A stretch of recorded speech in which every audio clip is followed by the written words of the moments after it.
Je vous salue au nom du Seigneur. Selon la Bible, Jésus est mort un vendredi et est ressuscité un dimanche. Chers amis, c'est le thème de cette prochaine vidéo. De nombreux enseignements qui circulent de nos jours remettent en cause cette vérité. Et nombreux chrétiens voient leur foi vaciller. Ils se demandent si le Jésus-Christ qu'ils prient est le vrai. Mais aujourd'hui, je veux édifier votre foi. Je veux vraiment t'affirmer qu'il est tout à fait possible de prouver que Jésus-Christ est mort le vendredi et est ressuscité le dimanche.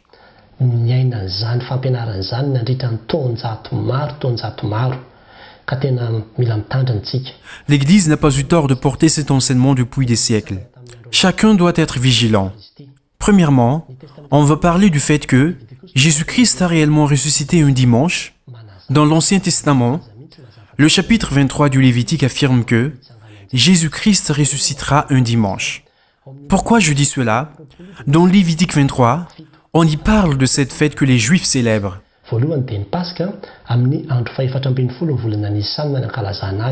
La première, c'est la Pâque, célébrée le 14e jour du mois, Nisan. Ce Nisan est le calendrier juif. La deuxième, la célébration du pain sans levain, célébrée le 15e jour, le lendemain de la Pâque où l'on mange le pain sans levain pendant 7 jours. La troisième, c'est la fête de la récolte où les prémices sont offerts au Seigneur. Il s'agit du dimanche après la Pâque, et 50 jours après, c'est la Pentecôte. C'est la quatrième fête. La cinquième, c'est la fête des trompettes. La sixième, la fête du sauvetage. Et la septième, la fête du tabernacle.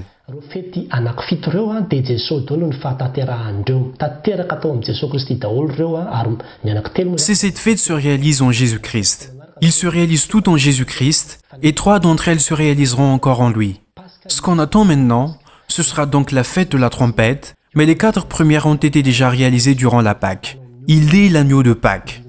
Dans le fait de manger du pain sans levain, le levain c'est le péché, ôter le péché de chacun de nous. C'est ce que signifie manger des aliments sans levain. Et c'est la mort de Jésus-Christ sur la croix qui a permis d'ôter nos péchés. C'est ainsi qu'il a réalisé cette deuxième fête. La troisième fête dont j'ai parlé est la célébration de la troisième récolte. Cela montre clairement qu'il a ressuscité un dimanche, parce que la célébration de la première récolte, c'est le dimanche après le sabbat de Pâques. Le prêtre présentera un paquet de gerbes de blé pour l'amener dans le temple le dimanche. C'est de cela qu'il s'agit lorsqu'on parle des premières récoltes qu'on célèbre le dimanche.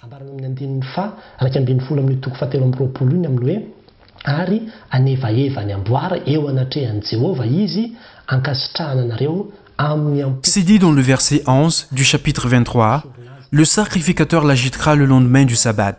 C'est le lendemain du sabbat, cette troisième fête est la fête de la récolte, et elle est célébrée le dimanche, le lendemain du sabbat.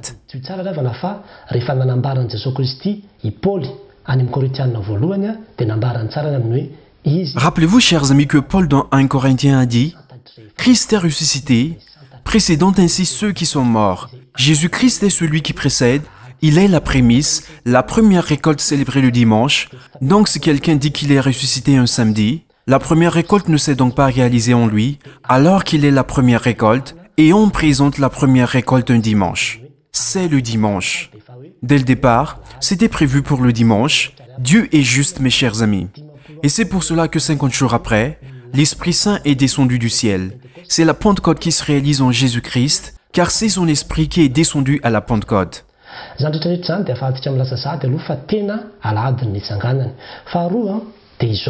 Tout cela nous permet déjà de dire qu'il a bien ressuscité un dimanche. Deuxièmement, il y a ce récit dans le Nouveau Testament qui parle des 2 hommes qui sont allés à Emmaüs.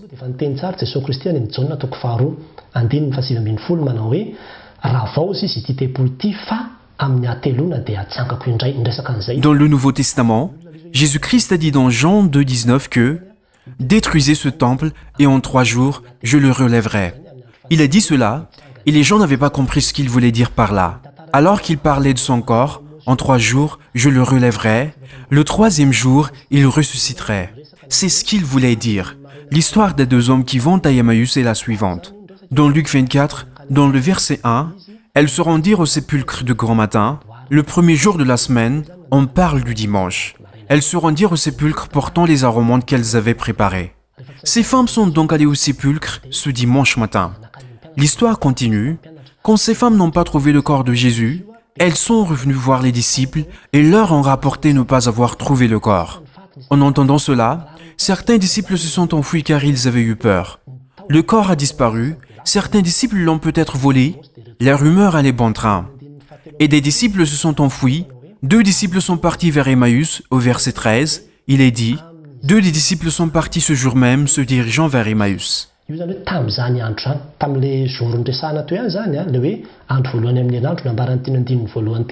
Voyez bien, il est dit ce jour même. Le jour dont on parle, c'est le premier jour de la semaine qui est précisé plus haut par le verset 1.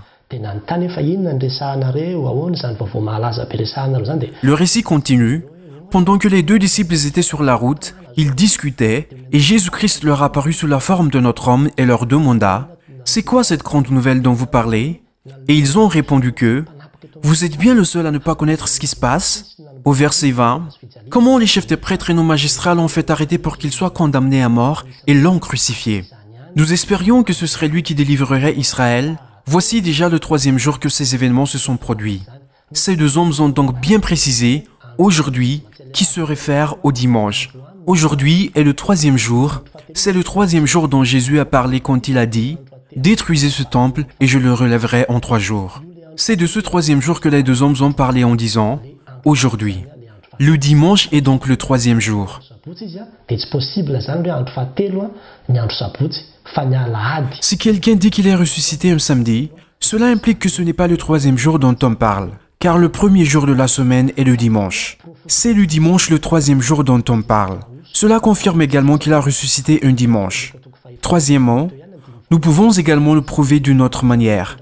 L'huile qu'on voulait utiliser sur le corps de Jésus, selon Luc 24:1, il y avait des femmes qui ont apporté de l'huile parfumée destinée au corps de Jésus, et si l'on se réfère aux personnes qui pensent qu'il est mort le mercredi, s'il est mort le mercredi, comptez jeudi, vendredi, samedi, dimanche, elles ont donc attendu 4 jours avant de venir apporter l'huile parfumée.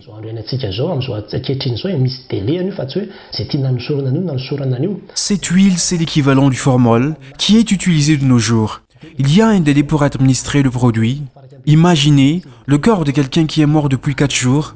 Pour Lazarus dans Jean 11:39, Marthe a dit à Jésus lorsqu'il a demandé à ce qu'on fasse rouler la pierre.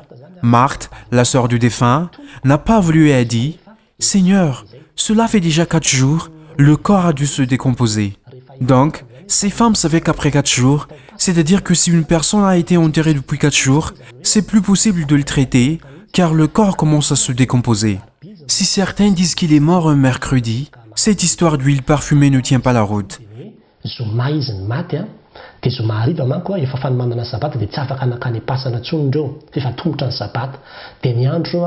Ce qui est possible, c'est qu'il soit mort vendredi, le vendredi soir, le sabbat est en préparation, donc il est plus possible d'aller au tombeau la veille du sabbat. C'est le samedi soir que se termine le sabbat, et elles n'y sont pas allées la nuit, mais ont attendu le dimanche matin pour apporter l'huile parfumée. Comme j'ai déjà dit, on n'attend pas 4 jours avant de le faire. Tout ça pour nous confirmer que Jésus-Christ est ressuscité le dimanche.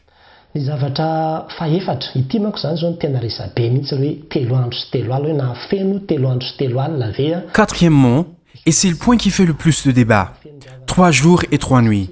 Du vendredi au dimanche, cela fait-il 3 jours et 3 nuits? Chers amis, le compte y est parce qu'il faut savoir que pour les Juifs, le décompte se fait comme ceci.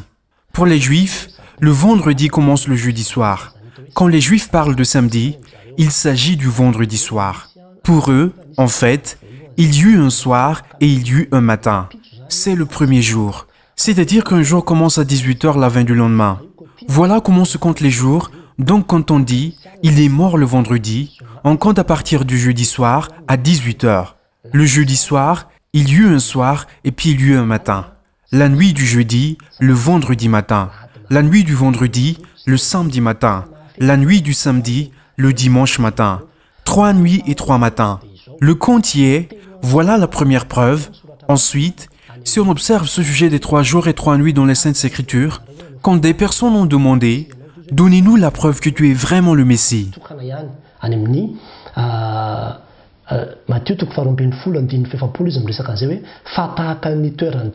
Il a répondu, il n'y a qu'une seule preuve, c'est dans Matthieu 12, verset 40, Jésus dit, « De même que Jonas fut 3 jours et 3 nuits dans le ventre d'un grand poisson, de même que le Fils de l'homme sera 3 jours et 3 nuits dans la terre. » Ce qui signifie que la preuve qu'il soit le Messie, c'est le fait qu'il sera 3 jours et 3 nuits dans la terre.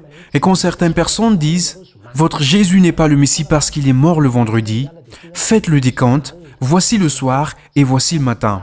C'est-à-dire la nuit du vendredi, le samedi matin, la nuit du samedi, le dimanche matin. Le compte n'y est pas. Même si on commence à compter qu'il est mort le vendredi matin, vient la nuit du vendredi, le samedi matin, la nuit du samedi, le dimanche matin. Le compte n'y est pas. C'est la nuit du jeudi qui est comptée comme le premier jour. Et il s'agit bien du premier jour. Et s'agissant de ce premier jour, qui est plus clairement appelé First Day, là où commence le décompte des 3 jours et 3 nuits, c'est le premier jour. Le décompte commence le jeudi soir, comme précédemment expliqué. Mais pourquoi j'insiste sur ce point, 3 jours et 3 nuits? La deuxième preuve est la suivante. Rappelez-vous, chers amis, si l'on se réfère à la Bible grecque dans Matthieu 12, 40, il est écrit « cardia » qui correspond à l'intérieur. C'est ce qui est dans la version grecque, cardia signifie « cœur ». Observons qu'en anglais, cela correspond à « in the heart of the earth », ce qui signifie « au cœur de la terre ». En malgache, cela a été traduit plus simplement par « dans la terre », mais pas « au cœur de la terre ».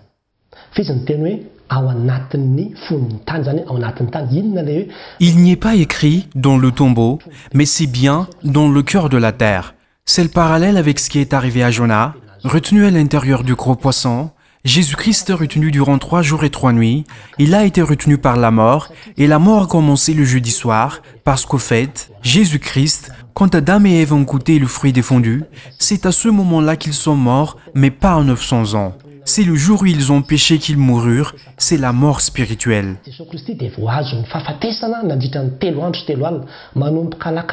Et Jésus-Christ a été retenu par la mort 3 jours et 3 nuits, depuis le jeudi soir, où il a bu le calice amer des péchés de ce monde.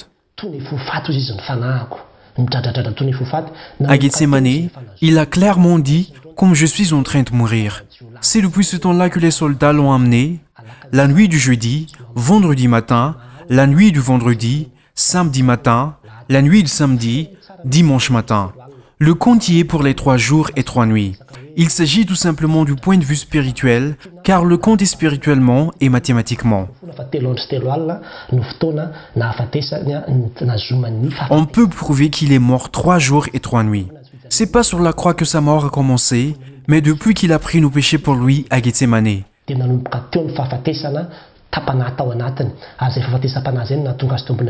Il est mort spirituellement à cet instant. Et c'est à cause de cette mort spirituelle que sa prière n'a pas été entendue par Dieu. C'est le point 4. Et cinquièmement, pas un des moindres, le fait qu'il ait ressuscité le dimanche a bien des opposants. Un dimanche où le soleil n'était pas encore levé, parce que pour les Juifs, le décompte des jours commence à 6 heures. Par exemple, le sabbat commence le vendredi quand le soleil est couché, le vendredi soir donc, jusqu'au samedi matin où le soleil se lève, c'est une nuit. Et le jour commence quand le soleil se lève jusqu'à ce qu'il se couche le samedi soir. C'est un jour. Et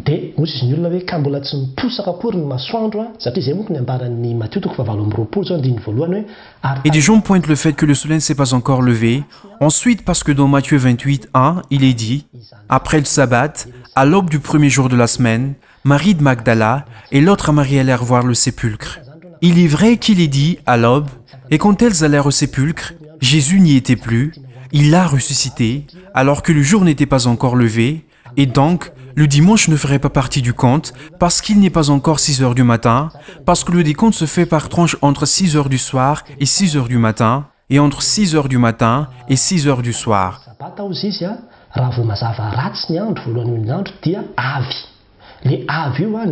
Je tiens à vous dire que ce point de vue est erroné. Observez, chers amis, que dans la nuit du sabbat, à l'aube du premier jour de la semaine, alair, ce alair vient du grec erkomei, qui signifie « sont partis ». Quand je dis « elles sont parties », ça veut dire qu'à l'aube, c'est le moment du départ. Au fait, elles ne sont pas arrivées au sépulcre à l'aube, elles ont quitté à l'aube pour se diriger vers le sépulcre. Par exemple, quand je dis « Je suis parti d'Ampitataf à l'aube », cela ne veut pas dire que je suis arrivé à destination à Analakil à l'aube. C'est mon départ qui s'est fait à l'aube, donc ce point de vue est erroné. Observez Marc 16,2 qui dit « Et quand le matin du premier jour de la semaine, quand le soleil se lève, c'est bien quand le soleil se lève, elle allèrent au sépulcre. » Dans le décompte, c'est bien ce que ça signifie, et on tient compte du dimanche matin parce que le soleil est déjà levé quand elles arrivèrent au sépulcre et ont donc atteint leur destination. Bien évidemment, le Seigneur a ressuscité. Le dimanche est bien dans le décompte, mes chers amis.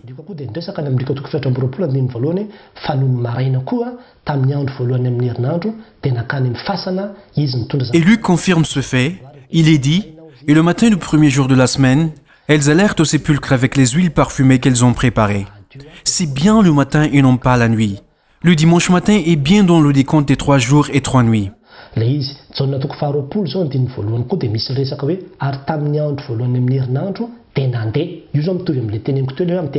Dans Jean 20, il est dit « Le premier jour de la semaine, elles allèrent », ce qui va dans le sens de mes explications précédentes. Concernant le mot grec « erkomei », qui est celui qui est aussi utilisé ici, qui signifie « le moment du départ ». Elles allèrent à l'aube au sépulcre, et Marie de Magdala a vu là que la pierre a été roulée. L'aube n'est pas le moment de l'arrivée au sépulcre, mais le moment du départ pour le sépulcre. Et quand elles sont arrivées à destination, elles ont vu la pierre rouler. Soyons toujours vigilants sur cette déclaration erronée de certaines personnes. Le soleil n'était pas levé, donc le dimanche ne peut pas être décompté comme un jour. Il est bien dans le décompte car le soleil est déjà levé à leur arrivée, comme affirme Marc. Les théologiens savent bien que les évangiles de Matthieu, Marc et Luc partagent le même point de vue. Ils sont synoptiques, les théologiens affirment que c'est l'évangile de Marc qui a été le premier écrit et que celui de Luc et Matthieu ont été influencés par celui de Marc. Ce qui signifie que c'est l'évangile de Marc qui est le moins de pied. Si on veut observer et comparer où commence la résurrection, Marc explique bien que c'est quand le soleil est levé. Deuxièmement, débat tendu, vendredi, Jésus-Christ est bien mort le vendredi. Le premier point, chers amis, quand il est question de couper ses jambes, c'est bien le moment de la mort. Pourquoi ont-ils voulu lui couper les jambes? Il est dit dans Jean 19, 31, et parce que c'est le jour des préparatifs. Pour les Juifs, le jour des préparatifs, c'est bien le vendredi. Préparation au sabbat, parce que le jour du sabbat, ils ne peuvent s'occuper de rien. Et c'est le vendredi que tout doit être préparé, préparer le repas, se rapprocher de la synagogue, mais pendant le sabbat, il ne faut rien faire. Et puisque pour le sabbat, il n'était pas souhaitable que le corps reste sur la croix, ils ont demandé à Pilate de couper les jambes pour pouvoir descendre les corps de la croix pour respecter le sabbat. Ce qui signifie qu'il était le vendredi soir, quand le soleil est couché et que le sabbat débute.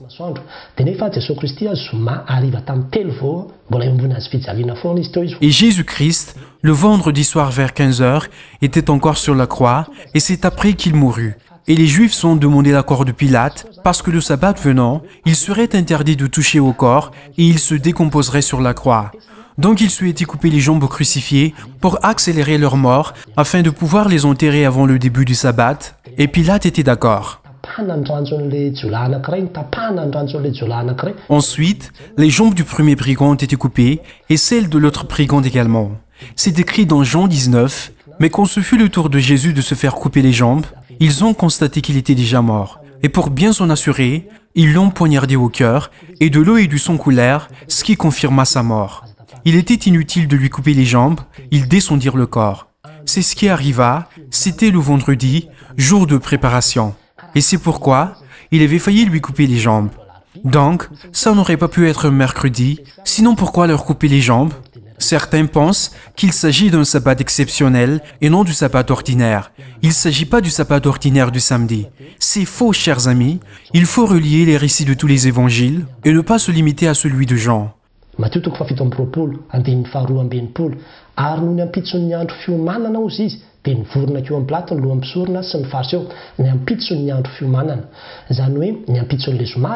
Dans Matthieu 27, 62, et le lendemain du jour des préparatifs, les pharisiens se réunirent autour de Pilate, le lendemain du jour des préparatifs. Ce qui veut dire, le samedi, les pharisiens et les prêtres ont dit à Pilate, il vaudrait mieux faire garder le tombeau. Ensuite, dans Marc 15, 42, Et le soir du jour de préparation, la veille du sabbat, il n'est pas du tout question de sabbat exceptionnel, mais du sabbat ordinaire. Et pareil dans Luc, il s'agit du jour de préparation, le sabbat est proche.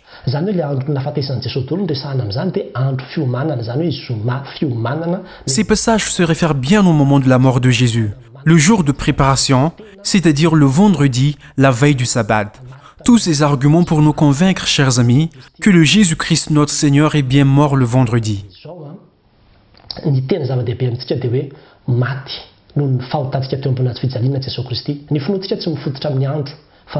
Mais ce qui est vraiment important pour nous, c'est qu'il est mort sur la croix pour porter nos péchés.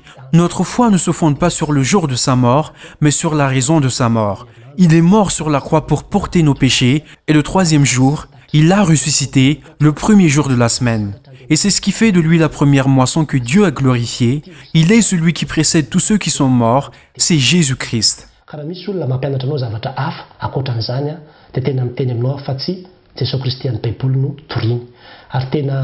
Et si des personnes essaient de vous enseigner autre chose, je vous le confirme, il ne s'agit pas du Jésus-Christ de la Bible. Et si ce que je vous dis est faux, cela voudrait dire qu'aucun évêque chrétien de Madagascar ne tient la route, qu'ils se sont tous trompés, mais que ce sont les nouveaux enseignements qui ont raison. Aujourd'hui, j'aimerais vous édifier, l'Église ne se trompe pas. L'Église a prouvé tout cela il y a des siècles et enseigne au monde que le Jésus-Christ notre Seigneur est mort le vendredi et a ressuscité le dimanche. Notre foi doit l'accepter et ne pas se laisser berner par tout autre enseignement. Si tu tiens pas ferme dans ta foi, tu finiras ébranlé, infecté par des virus. Que Dieu nous bénisse tous. Amen.